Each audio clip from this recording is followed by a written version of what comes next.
Christian kids that some today are still good friends. And that there's a lot of good memories there. I went to junior high, high school, and college with quite a few of them. Where did you go to high school?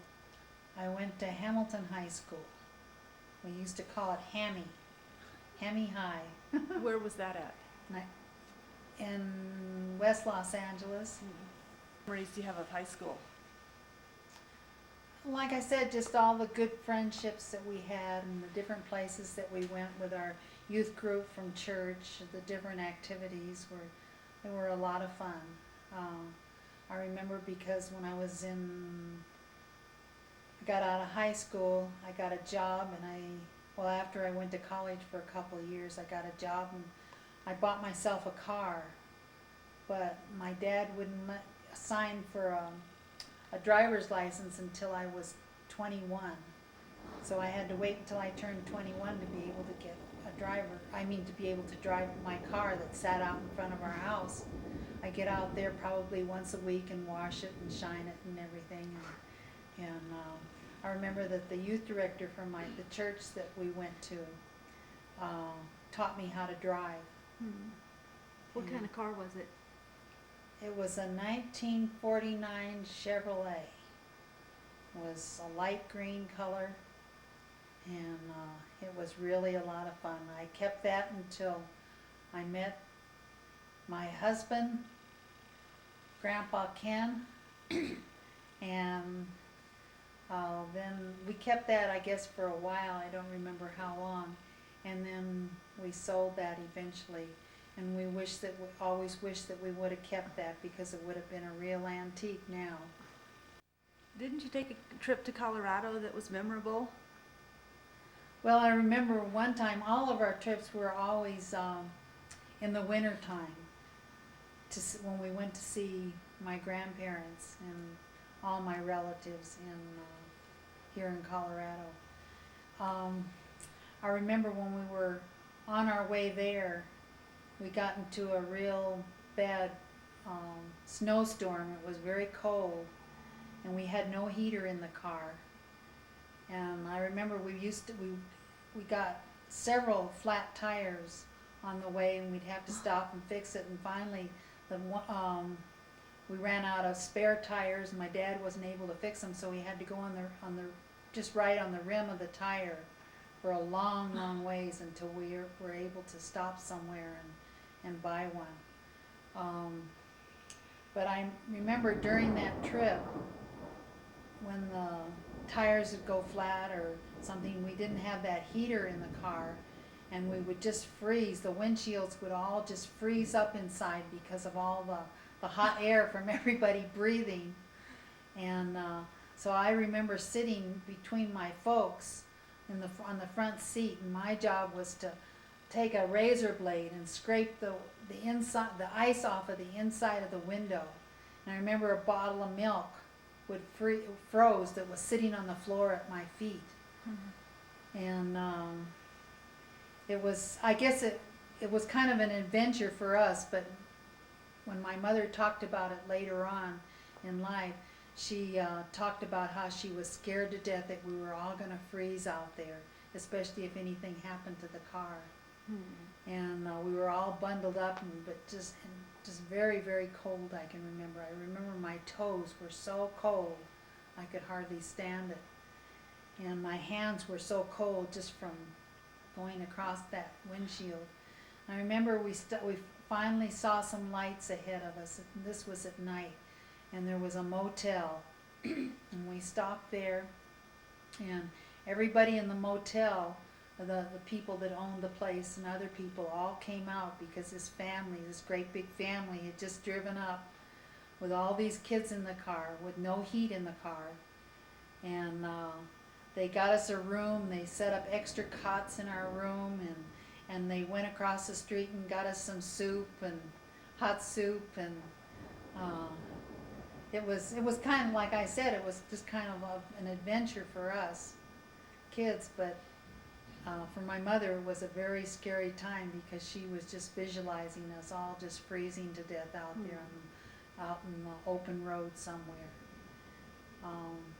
And I remember people saying, well, why would you ever start out on a trip like this without any heat in your car? But that was something that I remember very vividly, even though it was kind of fun or adventuresome for me, even though we were very uncomfortable.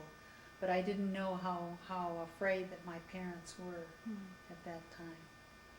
And then I can remember rolling into that motel with these on the rim of our car, on the rim of the wheel, and just kind of limping along and arriving there.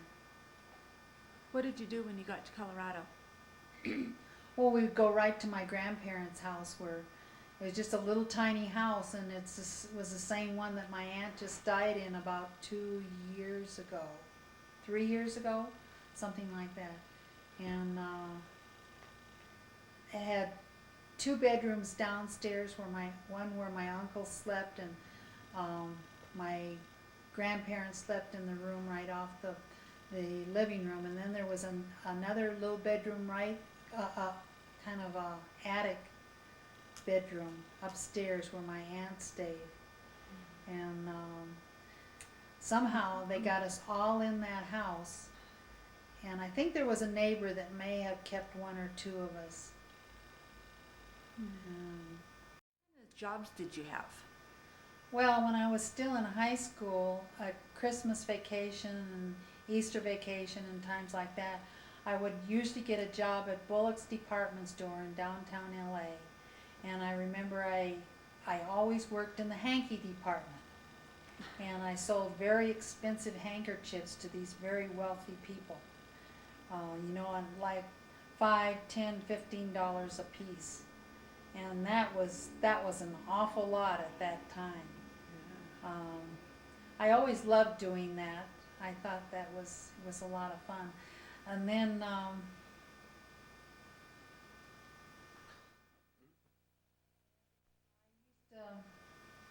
I would babysit about every weekend. I can't remember if I said this before or not. And then after I got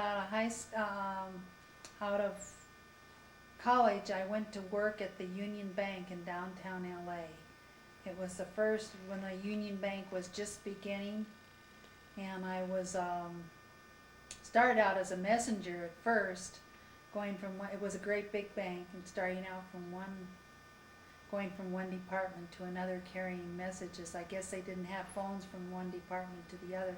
And then I became a machine bookkeeper, and that was kind of fun, but it was kind of nerve-wracking at times too.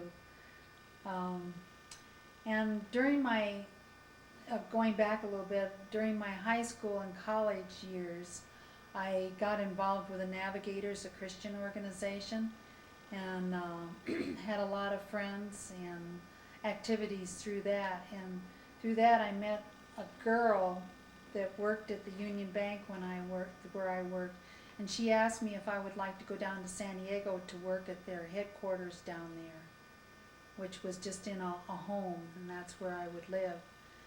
And I thought that was really a good deal at the time, because my dad had just told me I had to move out or start paying high rent in the house. And so that came just at the perfect time for me. So I went down there, and I worked a little bit in the office there, but I helped out the family who were the directors down there in San Diego of the Navigators. And I took care of their children some, and I cooked meals for the fellas that were being trained that lived in the back of the house. And that's where I met Ken, and I think he told you all about our courtship and everything when we were there. How did you first meet? Well, I first met Ken when Actually, I first met him or saw him on TV. He had been in this spectacular ambulance accident where I think it was a car or a truck hit him sideways, hit him broadside, going through an intersection. And he landed out, I think it was on a curb on the side of the road, and paramedics had to come after him. But that was the first time that I had ever seen him, and I had heard about this Navy guy that lived around, and I was wondering what he was going to what he looked like or what he was like. And I remember one day he pulled up in front of the house to come see some of the guys that were living in the back, and he pulled up in an ambulance, and he got out of the ambulance. He was an ambulance driver, and he got out of the ambulance, and he limped up to the house, and that was when I first met him. And I don't think it was love at first sight, although he said it was for him. But it was, shortly thereafter, I think, where we started dating, and I think 2 years later, we were married in Culver City, California, at the Palms Evangelical United Brethren Church, which is no longer there. And that began a wonderful life, especially after our 3 daughters came along, and they were always the real joy and light of our lives, I think. What were some of the things you did when you were dating? Oh, I can remember the night that he proposed to me was on Valentine's Day, and we went to a banquet at church, and that was a lot of fun. And then afterwards, he asked me to be his wife.